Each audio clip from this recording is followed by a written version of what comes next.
Le climat socio-politique actuel est totalement différent de ce que nous avons vécu depuis, surtout si je me limite à partir de la conférence nationale. Le pays a connu une convivialité, des joutes électorales paisibles. Grosso modo, la politique était devenue, j'allais dire, notre cause commune. Mais depuis 2016, le ton, les images, les choses ont totalement changé. Et c'est un peu regrettable le regard que moi je jette sur le climat politique aujourd'hui. N'est pas bon. On n'a plus vu des prisonniers politiques il y a longtemps. Moi, je n'en ai jamais vu. J'étais encore fonctionnaire quand le PRPB faisait la chasse au PCB et autres. Aujourd'hui, nos prisons sont remplies de prisonniers politiques. Ceux qui ont eu la chance et l'agilité de fuir sont derrière les frontières depuis 6, 7 ou 8 ans. Vraiment, tout ça l'a fait que je souhaite vivement que le président Talon fasse ses valises en 2026, qu'il reparte. Je lui souhaite une très bonne santé, un après. Vous êtes pressé qu'il parte? Non, non, vous comme moi, vous connaissez la date. Mais nous, on veut que la date arrive vite. Ah bon? Parce que les démocrates veulent s'installer. Très bien. Mais en attendant, il y a tout de même peut-être une distinction, ou du moins, pour certains, il n'y a pas de prisonniers politiques quand on sait que ces personnes qu'évoquent souvent les forces de l'opposition ont des mêlées avec la justice, ils ont commis des impairs. Est-ce qu'on pourrait parler de prisonniers politiques? Je vais vous donner un exemple et ce sera peut-être sans commentaire. L'ancien garde des Sceaux, Séverin Kenom, a fait une sortie où il a balayé tout ça d'un revers de main. Oui. Et pas de détenus politiques, il n'y a rien, le pays. Mais il est où aujourd'hui? Il est recherché par la police dans l'affaire de coup d'État. Donc, détenus politiques, il y en a eu, il y en a encore. Il y en a eu, il y en a encore. Qu'est-ce que le professeur Joël Aïvo a fait? Il a levé le doigt pour être candidat. Puis on a trouvé des subterfuges. Vous avez vu le juge Badamossi a fui, il nous a décrit les conditions dans lesquelles on leur a imposé. C'est le ministre Séverin Kenom. Bon, c'est sa parole contre voilà, la parole des autres. Non, je vous comprends, mais nous, on est obligé de prendre dedans l'essentiel. Parce qu'un magistrat de la criette qui abandonne, qui s'en va, d'abord un magistrat, ce n'est pas un fonctionnaire ordinaire. Il a déjà ses privilèges et ses honneurs. Maintenant, à la criette, j'ai entendu dire qu'ils ont des prix. Qui s'en va, il ne peut pas inventer des choses pour partir. Bref, il y a des prisonniers politiques. Il y en a. Et donc, cela vous fait dire que le climat n'est pas... Le climat n'est pas bon. Le climat n'est pas tout. Et puis, vous savez, Victor Hugo a été un exilé. Mais il s'est battu pour revenir. Talon a été exilé. Il s'est battu pour revenir. Donc, moi, je crois que ces choses-là, pour notre pays, c'est du recul. Très bien. Voilà, en termes, puisque vous êtes donc député, vous êtes élu de la 9e législature, que pensez-vous de l'action législative? Si vous devez faire peut-être un bilan à mi-parcours ou un bilan justement de cette législature? Oh, le bilan, c'est presque la fin. Non, c'est qu'on a subi la domination du nombre. Les autres sont 81, on est 28. 28 qu'on nous a concédé. Qu'on vous a concédé. Qu'on nous a concédé. Cela ne relève pas du suffrage? Je le répète. Oh non. 28 qu'on nous a concédé. Et vous savez, on est dans un système de majorité. Donc, nos points de vue n'ont pas toujours trouvé la sentinelle pour passer. Les autres, malheureusement, le président de la République a dit qu'il fait voter ces projets de loi les yeux fermés. Donc, chaque fois qu'il y a des tests qui demandent qu'on creuse, qu'on fouille, qu'on recourt à nos consciences pour voter, on les voit les yeux fermés. Donc, on a fait ce qu'on a pu. Nous avons accompagné, il faut le dire, ce qui, à nos yeux, avantageait la République. Mais les autres, on s'y opposait.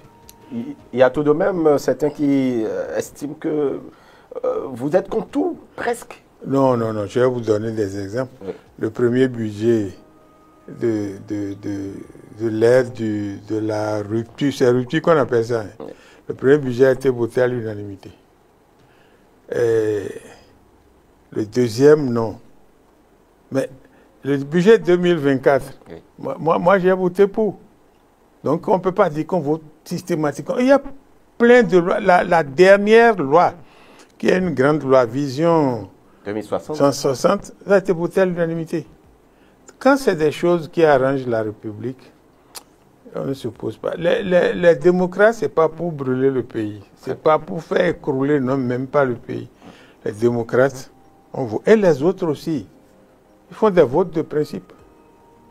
Quand ils disent que les démocrates votent contre par principe, eux aussi font des votes de principe. Je vais vous donner un seul exemple. Oui. Pendant le débat budgétaire, les ministres expliquent. Et puis, sur les points d'ombre, on pose des questions. On demande qu'ils répondent par écrit. La dernière fois, on a voté sans avoir eu les réponses. Et ils ont tous voté oui. Ça veut dire que dans un cas ou dans l'autre, on vote par principe. C'est ça la politique. Et l'Assemblée est le siège de la politique. Exact. Voilà. Et la conduite des travaux à l'hémicycle, vous qui avez quand même tout de même l'expérience, vous avez capitalisé des expériences en tant que parlementaire, la conduite des travaux, vous la trouvez comment? Non, la conduite des travaux ne dépend même pas de l'expérience. Ça dépend des directives que le président de l'Assemblée reçoit de son patron. C'est ça la réalité. L'Assemblée nationale est contre-pouvoir? Non, même pas contre-pouvoir. Moi, je voudrais seulement qu'elle soit un pouvoir indépendant, même pas contre-pouvoir. Un pouvoir indépendant? Oui, je veux seulement que... Mais vous savez, comme je l'ai déjà dit ailleurs, oui. Ce n'est pas propre au Bénin. Tous les chefs d'État veulent s'asseoir sur l'Assemblée pour justifier la dictature. Tous les chefs d'État, surtout en Afrique. Même ce qui se passe actuellement aux États-Unis. Trump, il force. C'est que là encore, il y a la construction d'un État qui est devenu fort, où le président de la République, le chef ne peut pas imposer. Il prend des décisions, la Cour suprême casse. Ben, on n'est pas encore à ce niveau au Bénin, en Afrique, on n'est pas encore à ce niveau. Donc, le président de l'Assemblée, moi je dirais c'est un passoire. On ne va pas le dire ainsi. Hein? Non, non, moi je le dis, je ne vous demande pas de confirmer, ni de soutenir. Moi je suis dedans et je sais. Et je vais le dire, hein, peut-être que ceux qui seront là après amélioreront un peu, mais ce n'est pas sûr. Vous avez vu... Vous êtes déjà pessimiste pour l'avenir? Non, pas pour l'avenir, je vais vous dire. Quand Mbeki a été pour la première fois président du Parlement, mais ça a créé trop de problèmes à Soglou. Président Soglou. C'est pour vous dire que on peut aménager ça un peu. Parce que la politique dans nos pays, nous courons derrière le système politique. Il nous faut construire des États. On ne pense pas à ça. Donc moi je dis, ce que le président de l'Assemblée fait, bon, je trouve qu'il en fait un peu trop, mais... Il prend en compte tout de même vos avis, les avis des députés démocrates. Je n'ai pas souvenance. Hein. Je n'ai pas souvenance. On a déposé une demande d'amnistie pour nos prisonniers politiques. On tourne. Ce mot-là n'est pas bien placé. On n'a jamais programmé. Bon, quand on a commencé à crier, pour nous satisfaire, on programme, mais on ne l'évoque pas. La session est clôturée, on n'a pas pu tout finir. Et les trucs de démocratie dans le tout qui est resté en bas. Bon, enfin. Et il semble que vous n'avez pas fait les démarches vers les députés de la mouvance pour pouvoir les convaincre de la pertinence. Non, ça c'est le débat qu'on vient exposer en public, mais en privé. En privé. Et on discute. On discute. Si on programme, ça va être voté. Le chef de l'État peut ne pas promulguer. Je ne vois pas un député du Septentrion. Je le dis, hein, c'est la réalité sociologique de notre pays. Voter contre la libération de Réki Amandougou. Ils ont beau être fidèles à talons. Pour eux aussi, il vaut mieux que ça reste comme c'est là. Parce que s'ils le font, ils ne reviendront plus. Hein. Nos frères du Nord sont extrêmement solidaires. Et puis, la présidente Réki Amandougou a fait des choses au Nord chez elle. Donc, vous voyez, il y a ces contingences. Il y a des gens qui vous disent en privé, enfin, j'emprunte l'expression, mais ils n'osent pas parler. Et vous savez que n'oser pas parler fait partie de notre quotidien. Ah bon? Oui, vous savez que n'oser pas parler, ça vous fait penser à Kandé Kansou, ça vous fait penser à Sosukpe, ça vous fait penser à qui encore? Oui. Ce qu'ils disent. Ce sont des gens pour qui la justice reproche des choses. Oui, nous avons fait des tests à l'Assemblée. Je ne reproche pas grand-chose aux magistrats. Nous avons fait des tests dans le cadre de 81 députés contre 28. Et ce sont ces tests-là qui font ravage. Et ces tests-là, c'est... Ne parlez pas. Ne parlez pas. Ah bon? Ces choses n'existaient pas. Quels sont ces tests alors qu'ils demandent au Béninois de ne pas parler? Le harcèlement électronique. Ce que les gens disent, moi je dis quelque chose. Ce qu'ils disent là, il faut faire vérifier. C'est tout.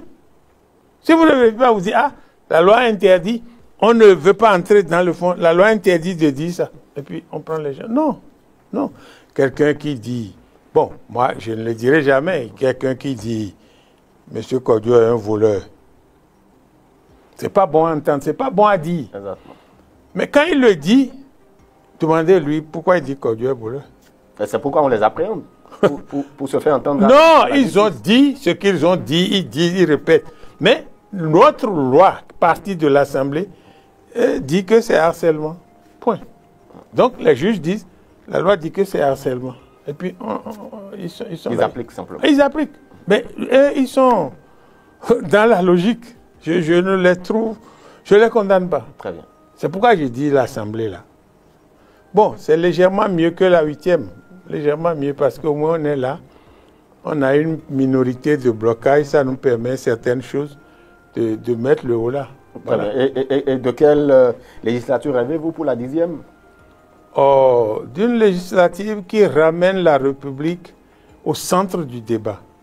Une législature qui, moi, je dis, le pays, ce n'est pas UP, ce n'est pas BS, ce n'est pas LD, encore moins les petites particules, les partis qui ont 10, 20 militants là. Ce n'est pas ça le pays.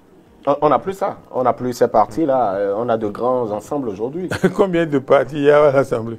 Oui, il y en a 11 oui. Autorisés. Combien il y en a à l'Assemblée? Il y a 3 pour le moment. Et sinon, il y a de grands ensembles. C'est vrai, vous avez raison, parce qu'il y en avait 2. Maintenant, on est à 3.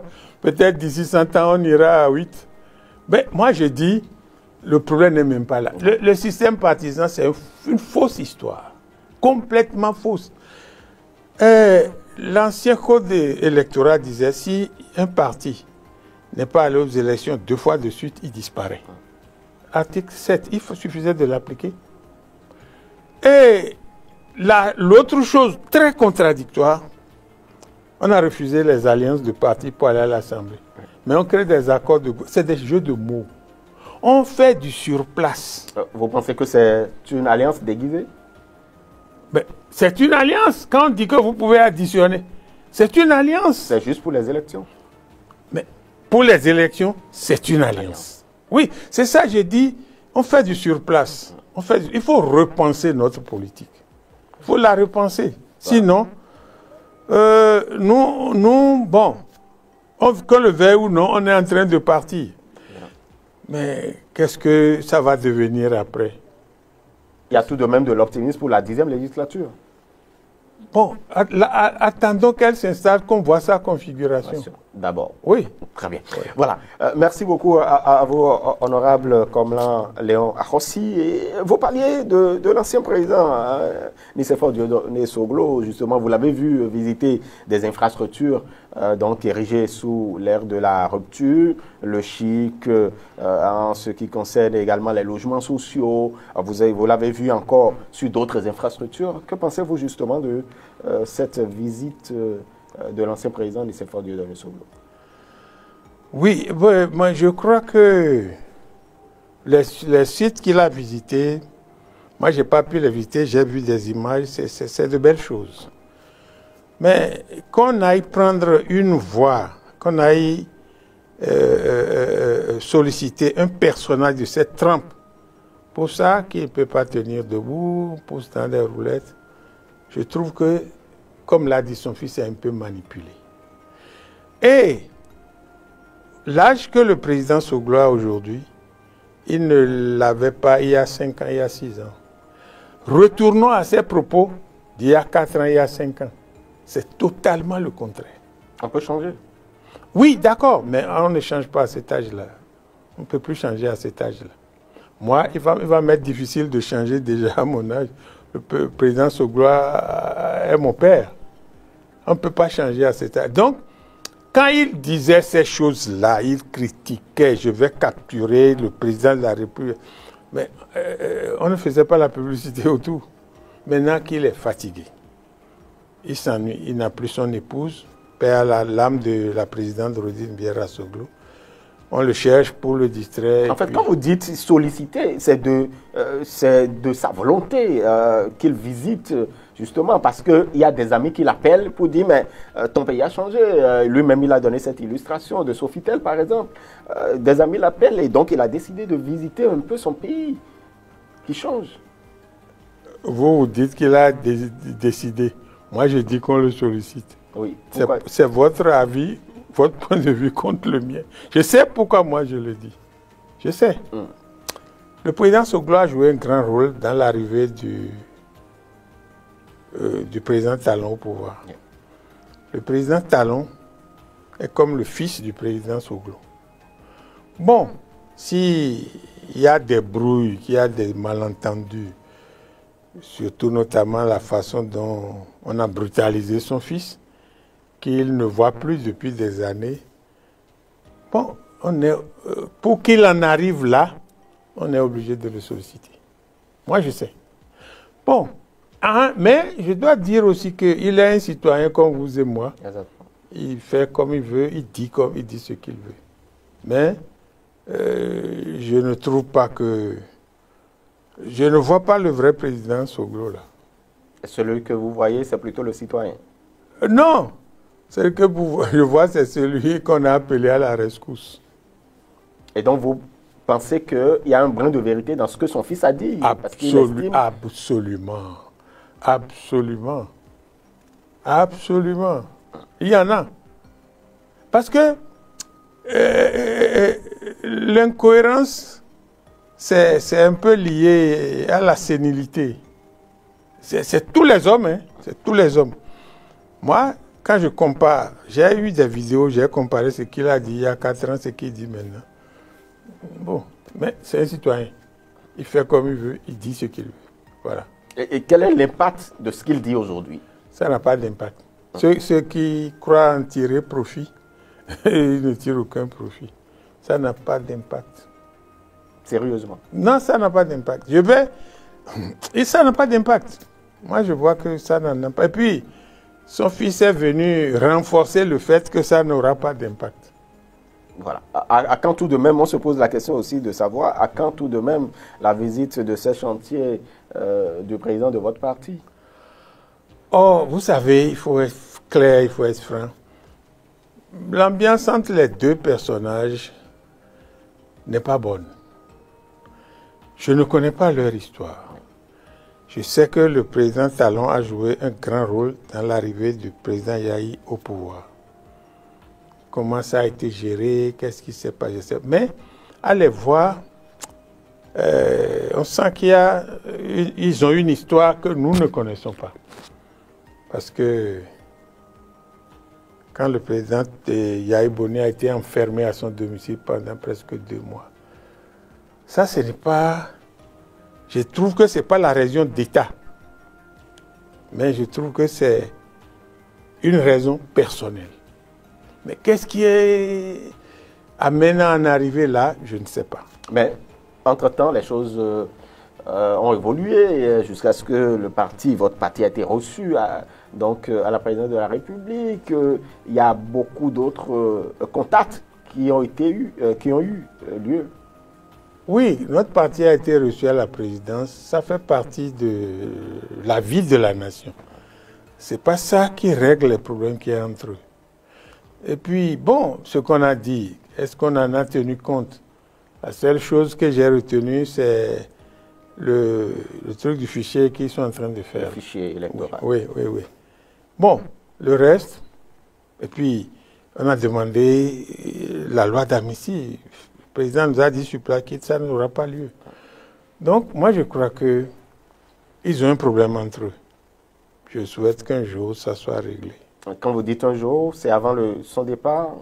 Bon, qu'il trouve, parce que tout le monde sait aujourd'hui qu'il y a un problème entre les deux. Il ne faut pas qu'ils emportent ces problèmes-là dans leur tombe. C'est pas bon. Très bien. Voilà. Et puisque vous parlez du fichier électoral, il y a les experts qui ont été donc recrutés. Ils ont d'ailleurs été rencontrer le président de la Cour constitutionnelle. Mais avant, il y a eu quand même, on pourrait dire, des guéguerres entre certains membres du comité de pilotage, Jean-Baptiste Elias, le président, et puis Michel Alokpo, qui fait partie également du comité de pilotage, alors que c'est les forces de l'opposition qui ont commis le comité de pilotage. Mais qu'est-ce qui se passe concrètement? Quel est le regard que vous, en tant que membre du parti d'opposition Les Démocrates, vous portez justement sur cette actualité? C'est regrettable. C'est regrettable. Je voudrais ici d'abord saluer le management de M. Elias Jean-Baptiste. C'est un homme très structuré. Je ne sais pas, si je ne trouve pas. Quand je trouverai le mot, je vous le dirai. Il me séduit par sa méthode. Il me séduit. Indépendamment de l'équipe de la copile, je crois qu'ils appellent ça, mais il consulte tellement de gens pour prendre des avis dont il tient compte. Moi, il m'a consulté par 2 fois. Il m'appelle, il dit, ah, honorable, je veux avoir votre opinion sur telle chose. Je lui ai donné mon opinion, j'ai vu que c'est ressorti dans ce qu'il fait. J'ai un autre ami qui l'a appelé. C'est ressorti. Il contacte et puis il prend beaucoup de précautions. Mais, M. Alokpo, je regrette, nous prenons de l'âge. Il faut qu'on soit des exemples pour nos enfants. D'abord, moi, membre du COPIL, je n'aurais pas soumissionné pour ce qu'ils ont fait. Il va sortir un diplôme de capacité pour affronter quelqu'un qui a fait le doctorat. On ne l'a pas pris, il trouve que c'est de la complaisance. Capacité là même, ça représente quoi? Puis qu'on demande des juristes que moi je mette la main en poche, je sorte mon diplôme de capacité pour dire que je suis juriste. Oh, il y a des réformes à faire au niveau du ministère de l'enseignement supérieur pour enlever de nos têtes que ces choses-là sont ces choses-là. Et puis, j'ai écouté M. Elias Jean-Baptiste, je crois dimanche dernier. Mon ami Alokpo ne vient même pas au travail. Il ne vient pas. Il estime qu'il a été écarté. Non, est-ce qu'on a mis la police pour empêcher quelqu'un d'entrer? Écarté comment? Moi, Non. Mais s'il est écarté, il se plaint. Il est membre, il doit se plaindre. Il reste chez lui. Et le président Jean-Baptiste a dit qu'il y a les PV de présence. Bon, comment on l'écarte? Il reste chez lui. Il prend les sous. Il ne dit pas dire combien il gagne. Non, c'est malsain. C'est malsain. Je crois que à un moment donné, il ne faut pas regarder nos intérêts. Je dois avoir ça, je dois avoir ça. Je ne dois pas courir en politique pour se remplir les poches parce que non.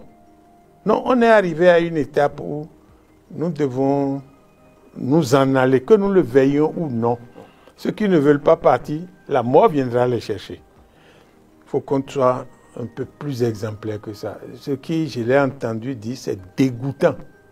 Est-ce que, en réalité, puisque c'est les forces de l'opposition qui ont commis le comité de pilotage, quand c'est guéguerre, voilà, vous les observez, est-ce que vous ne devriez pas, normalement, prendre vos responsabilités? Non, la copie est indépendante. Indépendante. On ne peut pas remanier.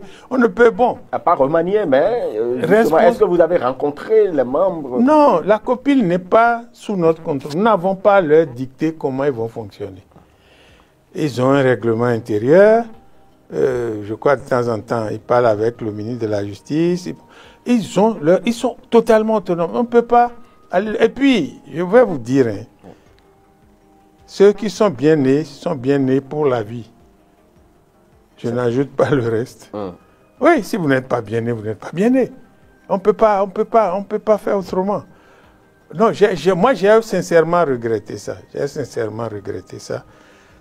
Bon, heureusement que M. Jean-Baptiste Elias, il avance. C'est ça qui me plaît. Vous gagnez de l'argent, vous ne voulez même pas qu'on sache. C'est comme si c'est le gouvernement de la rupture. Personne ne doit savoir. Non, c'est la parole de Jean-Baptiste Elias.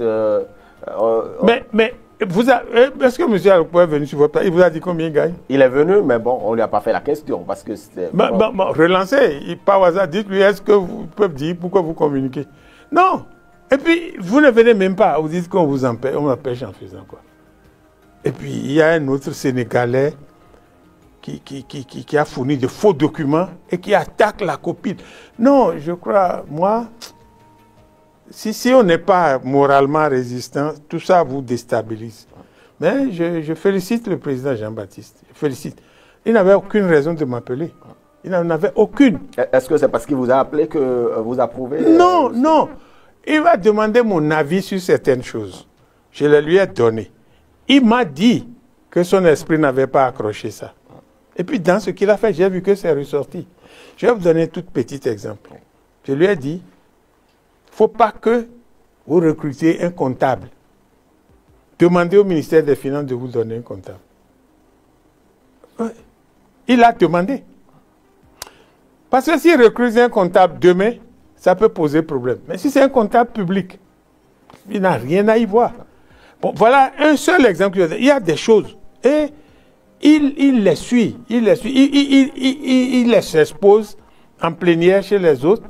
Quand les autres approuvent, il le fait.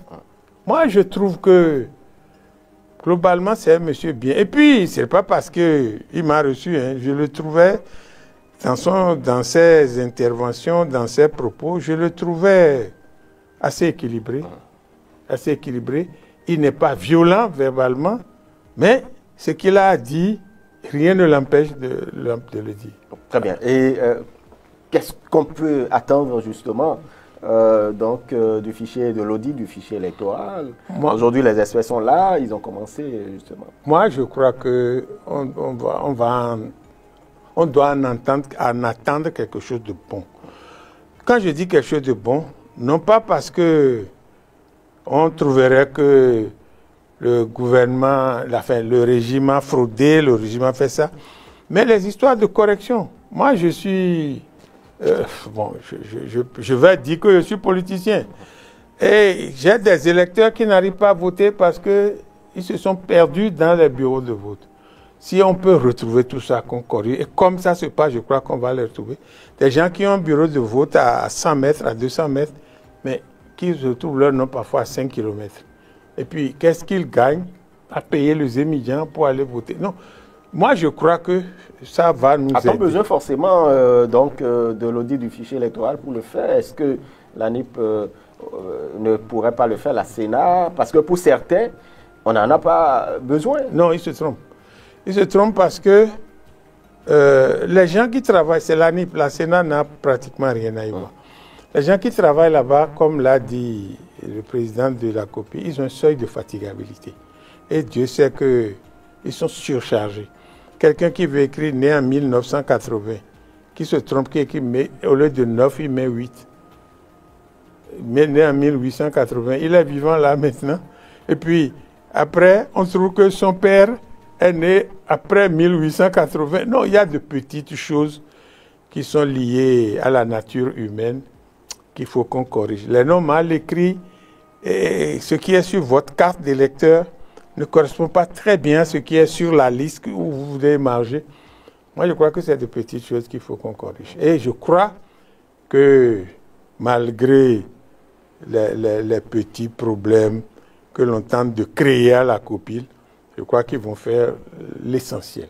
Très bien, voilà. Et donc, en tout cas, les experts sont sur le territoire béninois et qui ont cette possibilité de pouvoir vérifier et d'auditer le fichier pour le bonheur et pour l'apaisement, pour les élections générales de 2026. Voilà. Vous suivez un peu la tournée du porte-parole du gouvernement? Ah oui, voilà encore une histoire. En fait, pourquoi vous parlez d'histoire? C'est une bonne chose. Ah bon. Et ce qui est bon à l'Est ne l'est pas toujours à l'Ouest.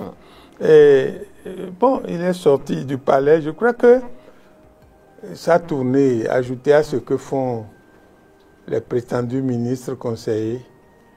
Pas prétendus, ils ont été nommés. Ils sont ministres conseillers. Vous connaissez leur cabinet? J'ai voyagé avec un ministre le mois dernier. Un ministre, un vrai. Et je lui ai dit, ah, tu pars? Il dit oui. Et il dit qu'il va régler. Il dit, bon, tu as passé service à ton ministre conseil.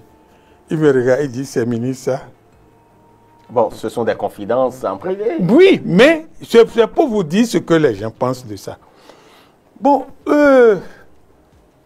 non, je crois que le président Talon aurait dû ne pas faire ça.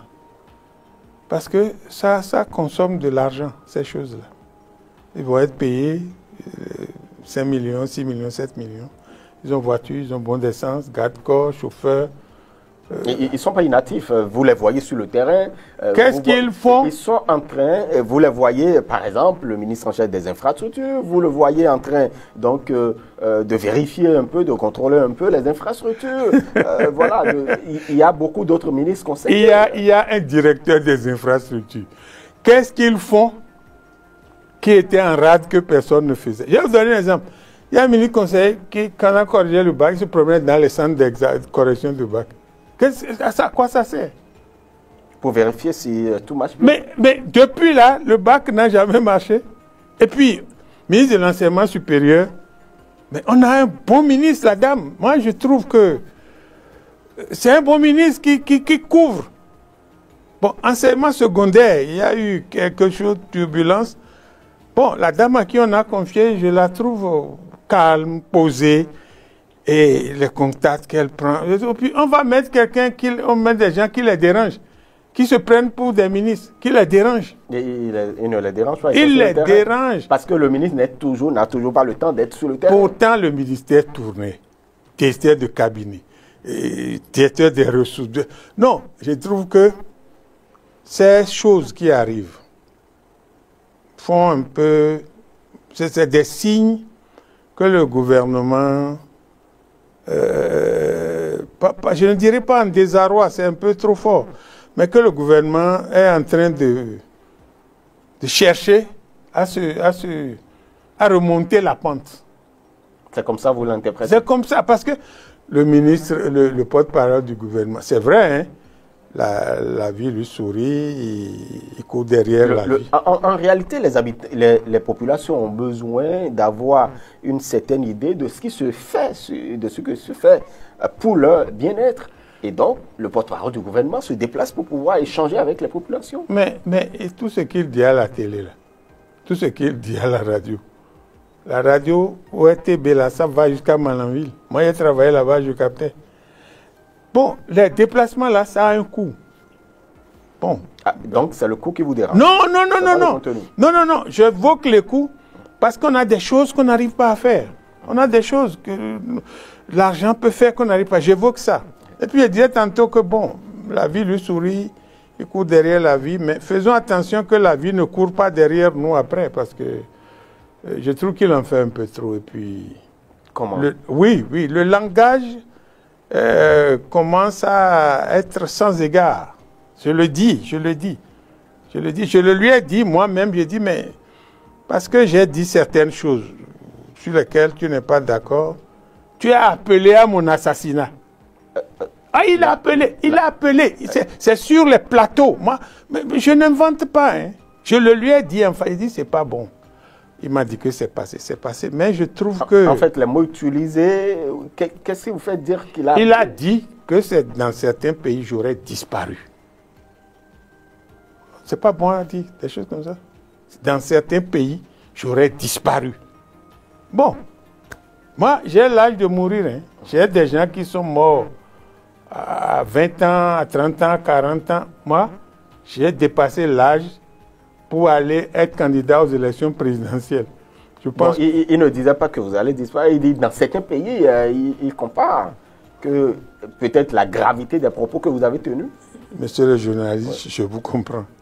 Mais moi, je lui ai dit, on ne dit pas ça. Très bien. On ne dit pas ça parce que moi, j'ai vu le jour avant lui. Il y a des propos, des choses qu'on peut dire autrement. Mais je constate ces derniers temps aussi, bon, à Porto-Novo, il en a eu pour son matricule. C'est pas toujours vrai. Ce qu'on dit là, c'est un peu, la politique, c'est comme une forêt. Vous y entrez par où vous voulez, vous sortez par où vous voulez. Mais tout le monde ne peut pas entrer par la même voie que vous ou sortir par la même voie que vous. Donc, pour la circonstance, il parle bien, il dit des choses, mais moi je lui demande, c'est bientôt fini là. Hein. On ne sait pas demain. En fait, qu'est-ce que vous le reprochez fondamentalement? C'est le contenu de... Non, il y a deux choses que j'évoque. Un, le gouvernement a lancé les gens tout azimuts dans le pays. Ça, c'est un signe de fébrilité. Vous voulez parler? D'accord. Bon, oui, tout ça. Et puis, porte-parole du gouvernement, fin de rien, il sort, il commence à se promener. Puis... Pas se promener. Il rencontre des populations. Oh, est-ce que ces populations-là, c'est des gens nouveaux? Non, ils savent. Ils savent. Les populations, on ne leur dit plus rien de neuf. La preuve à Porto-Novo, il a eu très chaud. Bon, mais ce que je dis fondamentalement, on peut faire ce qu'on a à faire. On peut faire l'option. Mais ménageons. Parce que demain, vous et moi, on n'est pas sûr de voir demain. On fait plein de projets et puis demain, on n'est pas là. Donc moi, je crois que il court, mais il ne faut pas que la vie le rattrape. Je ne suis pas... j'aime pas. Est-ce que ce n'est pas ces propos qu'il n'aime pas? Je n'ai pas compris. Est-ce que ce n'est pas ces gens de propos qui n'approuvent pas quand vous les tenez? Moi, je ne demande pas d'approuver. Je ne demande pas d'approuver. Je fais mon constat, je dis ce que je pense. Très bien. Maintenant, quand ça... Moi, je ne suis pas... Je suis porte-parole de personne. Quand vous êtes porte-parole là, je ne suis pas sûr que le président Talon dise les choses de la même façon que lui le dise. Or, aujourd'hui, c'est le président Talon qui est son patron, c'est lui qui le soutient. Je ne dis pas que c'est son Dieu. Il faut qu'il sache que demain, il va retourner au sein du peuple. Il faut qu'il le sache. Je l'ai vu au sein du peuple. C'est très admirable. Mais méconnaissable aujourd'hui. Non, c'est pas bon. La vie peut nous sourire. C'est l'engagement au service de l'État. Non, on peut s'engager autrement. On peut s'engager. L'engagement au service de l'État. Mais moi, dans l'opposition, je suis engagé au service de l'État. Vous croyez que l'opposition n'apporte rien? Je suis engagé au service de l'État. Mais je ne vais jamais dire des choses pas bien aux gens. Je ne veux pas. D'accord. Je ne veux pas. Très bien, parfait. Et vous savez que très bientôt, nous allons célébrer les 65 ans d'indépendance. Vous avez connu beaucoup de périodes pour notre pays, le Bénin. Et quand vous faites une rétrospection, véritablement, quel bilan on peut faire, le Bénin indépendant, 65 ans après? Le Bénin indépendant 65 ans après a quand même évolué. Et nous avons connu, je dis, on est rentré dans une dépression à l'ère de la Révolution. Le Bénin a failli s'écrouler. Mais Dieu merci, la conférence nationale nous a permis de relancer le pays. Et je dois dire que ça avance. Je dois dire que ça, même sous ce régime, il y a des acquis. Il y a des acquis, il faut dire. Parce que le président de la République fait l'effort de remettre le pays à neuf. Tout le monde le constate. Seulement que c'est un peu trop ce qu'on fait circuler dans nos villes aujourd'hui, c'est un problème. Mais je ne lui reproche pas ça trop. Il remet le pays à neuf. Mais 65 ans après notre indépendance, j'ai le cœur serré de constater qu'on a des prisonniers politiques. Ça, les gens peuvent dire que ce n'est pas politique. Moi, je dis que c'est des prisonniers politiques. Ben, je prends le cas d'Adjabon. Il est passé devant le tribunal. On a jugé. Délai d'appel passé. On le renvoie devant la criette. 20 ans de prison. Bon, c'est politique. C'est-à-dire, on ne se cache pas derrière un doigt. C'est politique. Je souhaite que la fête se passe très bien et que nous fassions nos adieux au président Patrice Talon. Que lui et sa famille se retrouvent à... C'est trop tôt de faire les adieux. Je ne le verrai plus un autre 1er août. Sauf s'il vient comme moi, en curieux. Donc, c'est l'adieu. Adieu pour 1er août, là, c'est adieu. C'est fini. Je souhaite qu'il retrouve le calme, la sérénité. J'ai vu les présidents nigériens, les anciens jouer à Djila. Et j'ai vu Gowon, tout ça. Bon, je souhaite cette ambiance. Je lui souhaite cette ambiance. Je la lui souhaite surtout avec son prédécesseur. Parce que, au-delà de la politique, au-delà de tout ce que nous pouvons avoir, la vie a un sens. La vie a un sens et il faut qu'on la lui restitue et qu'on vive. Nous sommes passagers sur la terre. Qu'on vive. On va faire la politique. Mais l'heure de la politique passe, on va faire. Moi, je n'ai jamais voté pour le président Talon. Mais quand il a été élu, moi j'ai écrit pour le féliciter. Je lui ai écrit. Et j'ai écrit à chacun des ministres. Il y en a qui ont eu vraiment l'élégance de me répondre. Je pense à Mme Matisse, je pense l'ancien ministre de l'enseignement secondaire. Ils ont eu l'élégance de me répondre. Le ministre des Mines, lui m'a vu, j'ai dit, monsieur le ministre, je vous envoie. Il dit, oh, qu'est-ce que c'est lui? Il lui a le temps de le lire. Maintenant, il a le feu aux fesses, il a disparu sans adresse. La vie, il faut la vivre en restant dans les normes. Je souhaite que indépendance 2026, tout ce qui est prisonnier politique, détenu politique, tout ça soit derrière nous. Très bien. Vous voulez parler de l'indépendance 2025 Non, je souhaite que 2026, voilà, on la fête. Très bien. Sans ces choses-là. On va fêter ça dans quelques jours avec les prisonniers, tout ça. 2026, que celui qui va remplacer Talon et les démocrates s'impliquent, se préparent à le remplacer, que ça soit plus détendu. Ah, vous le dites, mais nous ne connaissons pas jusque-là le duo candidat du Parti Les Démocrates. On n'en sait rien du tout. Alors que la présidentielle est là, les législatives sont là. On a 11 partis politiques régulièrement enregistrés. Oui. Dites-moi duquel vous connaissez le duo. Tout de même, l'attente est quand même parlante au niveau des démocrates. Non. On sait que la majorité, ils attendent l'orientation du chef de l'État. Mais qui attendez-vous au niveau du Parti Les Démocrates? Bon, je relève quelque chose. La majorité attend l'orientation du chef de l'État. Ça veut dire qu'eux, ils ne peuvent pas désigner. D'abord, c'est vrai, c'est vrai. Maintenant, nous, le débat est très avancé. On n'est pas en retard. Le débat est très avancé. Et vous êtes à quel niveau maintenant? Oh, on a fini la collecte des volontaires. On a fini la collecte. On est en train de se pencher sur chaque cas. Parce que vous savez, les démocrates, on n'a pas de moyens financiers. Vous n'en avez pas? Non, on n'en a pas, on n'en a pas. On se cotise entre nous les petits sous. J'ai demandé au trésorier l'aide de l'État au parti. Il dit qu'on n'en a plus reçu il y a un bon moment. Bon, comment on va faire? Ce n'est pas ma pension de retraite ou mes primes de l'Assemblée qui peuvent financer une campagne présidentielle. Bon, donc tout ça là, on réfléchit. Toi, Paul, qui veut être candidat là, est-ce que tu as des relations qui peuvent nous aider?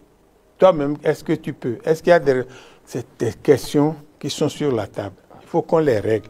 Militantisme, mais aussi tout ça. On est en train, hein, on ne sera pas absent aux élections présidentielles. On ne sera pas absent. Très bien. Et jusqu'à quand on devrait attendre le duo candidat? Le temps que ça durera.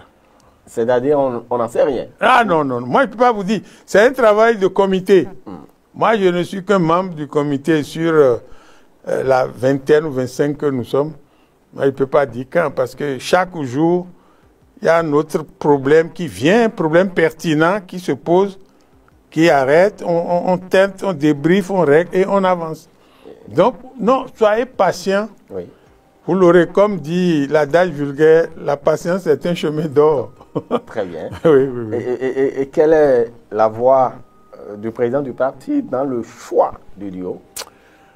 Sa voix, peut-être, vaudra 2 fois la mienne, mais certainement pas plus. 2 fois la mienne parce qu'il connaît le contenu de la fonction présidentielle. Moi, je ne connais pas. Donc, on va recourir à son expertise. On va recourir à son expertise. Il va dire son mot. Il va dire son mot. Mais si le mot... Et puis, je voudrais dire que témoigner, le président Yahi Boni a gagné en sagesse. Ce n'est pas le monsieur qui avait importé un blanc pour le remplacer. C'est plus ce monsieur-là. Il écoute. Il écoute aujourd'hui. Donc, on va faire le débat. Il nous dira pourquoi il préfère tel, pourquoi il ne préfère pas celui-ci. Il nous dira. Il va mettre ses arguments sur la table. Si ce n'est pas bon, on va dire non, non, non. Président, vos arguments ne sont pas bons. Mais du fait que pendant 10 ans, il a été au cœur du pouvoir, il sait tellement de choses que nous ne saurons jamais. Sa voix va compter beaucoup. Très bien. Et au niveau du cadre de concertation des forces de l'opposition, vous souhaitez... Non, on va discuter. Tout le monde, la plateforme va en discuter. La plateforme aussi est en train de réfléchir. Hein. Et puis on va mettre tout ça ensemble. On va se retrouver, GSR, Nouvelle Force nationale, tout ce qui est dans la plateforme. On va se retrouver pour dire, bon, voilà ce que moi je propose. L'autre dit voilà ce que, et puis on met le débat. Très bien. L'autre question cruciale, avant de prendre congé de vous, honorable Komlan Léon Arossi, c'est bien le parrainage. Voilà, comment gérer le parrainage? Vous entendez vos militants qui demandent à ce que les députés puissent être fidèles à leur engagement? Non, moi je crois que c'est une fausse panique. C'est une fausse panique. Nous sommes des députés LD. Nous devons remettre nos parrainages à la coordination nationale LD qui va gérer. Quand les gens pensent qu'on va soustraire des députés, on va faire ci, on va faire ça. Bon, je peux me tromper, hein, mais je n'y crois pas. Je n'y crois pas. Les gens sont allés jusqu'à penser qu'Arossi peut ne pas donner. J'ai rigolé. Parce que j'ai voté le budget. J'ai rigolé. J'ai dit non. Ce que j'ai envie de faire, je le dis sur la place publique, je le dis à tout le monde et je le fais. Ça là, je crois que celui qui va tenter ça, il faut qu'il fuit le pays. Parce que les gens vont le tuer. Les gens vont le tuer. C'est trop fort ce que je dis. Non, c'est fort. Pour tuer quelqu'un. La nuit, vous le surveillez, vous lui assénez un coup de marteau sur la tête. On ne va pas donner des idées. Non. Je dis, ça dit, l'ambiance est telle que il vaut mieux qu'on aille et qu'on échoue. Mais il ne faut pas que nous-mêmes, on s'empêche d'y aller. Ah non, non. Les gens sont furieux, j'entends les gens. Hein. Mais quelqu'un m'a dit, mais si quelqu'un fait ça, on va le lapider. Si on le lapide, il va mourir. Donc moi, je crois que cette idée, bon, je peux me tromper, mais cette idée n'habite personne des 28 députés. Oui. Très bien. Voilà, très bien. En tout cas, c'est bien dit. Merci beaucoup à vous, honorable Komlan Léon Arrossi. Votre mot de fin, malheureusement, on est au terme de nos discussions. Ce ne sont que la première discussion, donc certainement, nous aurons d'autres thématiques à aborder avec vous. Votre mot de fin à l'endroit donc des Béninois. Merci, monsieur le journaliste. Mon mot de fin, ça me vient du cœur. Je l'ai dit pendant l'émission, le pays, ce n'est pas UP, BR, LD. Le pays, c'est tout autre chose. Il faut qu'on commence à penser à construire un État. Au lieu d'être toujours dans des systèmes politiques, parce que vous avez vu, tous les ministres, la plupart des ministres de Yahi sont du côté de Talon. Si demain, c'est à Diavon, c'est Komi Kounké, c'est Léadi, les mêmes personnes reviendront tous. Parce qu'ils sont connus, ils sont identifiés, les mêmes personnes. Mais ça n'avance pas le pays. Et puis parmi eux, il y a des gens qui ont de lourdes casseroles sur la tête. Donc moi je crois que nous devons penser à commencer à construire un État. Les Américains ont construit un État qui a failli être interrompu pendant la guerre de sécession. Parce que les idées n'étaient pas les mêmes. Ils ont repris, et puis depuis 1704, je crois, ça s'est stabilisé. Le Parti démocrate vient au pouvoir. On croit que c'est pour les Africains, c'est faux. Il y a une plateforme que l'État ne permet pas de dépasser. Ils sont un peu plus doux que les républicains. Vous voyez comment ce que Trump fait. Et le fait que les Américains aient réélu Trump, c'est un signal qu'ils nous envoient. On va nous brutaliser davantage. Mais si on construit un pays, on construit un État, on va résister un peu. Fidel Castro a construit un État. Il a résisté aux USA depuis 1959. Donc moi je crois que ça devrait nous préoccuper. Il faut qu'on construise un État, qu'on cesse d'être dans les systèmes politiques. Celui-ci vient aujourd'hui, on tourne vers lui, on mange, il s'en va, on change. Je crois. C'est l'appel que je lance parce que ça devient préoccupant. Ça devient préoccupant. Et moi, je pense qu'au-delà de la politique que nous faisons, moi, je suis démocrate, hein, je vais me battre pour que les démocrates viennent au pouvoir. Mais ce n'est pas ça l'essentiel. On viendra ou on ne viendra pas, ce n'est pas ça l'essentiel. Pensons à l'État pour que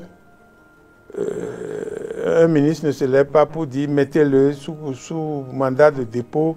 Mais aux États-Unis, le président prend des décisions, la justice conteste. Vous voyez ça se passer ici? Ou au Niger, ou en Côte d'Ivoire? Non. Est-ce que ce n'est pas trop tôt pour les pays africains? C'est du chemin. Mais c'est le chemin qu'il faut qu'on commence. C'est le chemin qu'il faut qu'on commence. Parfait. En pensant qu'on peut vivre. Il y a des plantons qui vont à la retraite qui vivent 80, 90 ans. Il y a des administrateurs, des grands fonctionnaires qui vont à la retraite qui meurent un an après. Donc, la vie, c'est pas ça, on va courir derrière le matériel, derrière le positionnement. Bon, tu vois, j'ai vu quelqu'un DG sous Yahi, il a volé, on l'a mis en prison, il paraît que Yahi l'a même tabassé. Il sort, il met sa cravate, il l'ajuste et puis là, il se promène. On ne peut pas vivre comme ça. On peut pas vivre comme ça. Voilà mon mot de fin, monsieur le journaliste.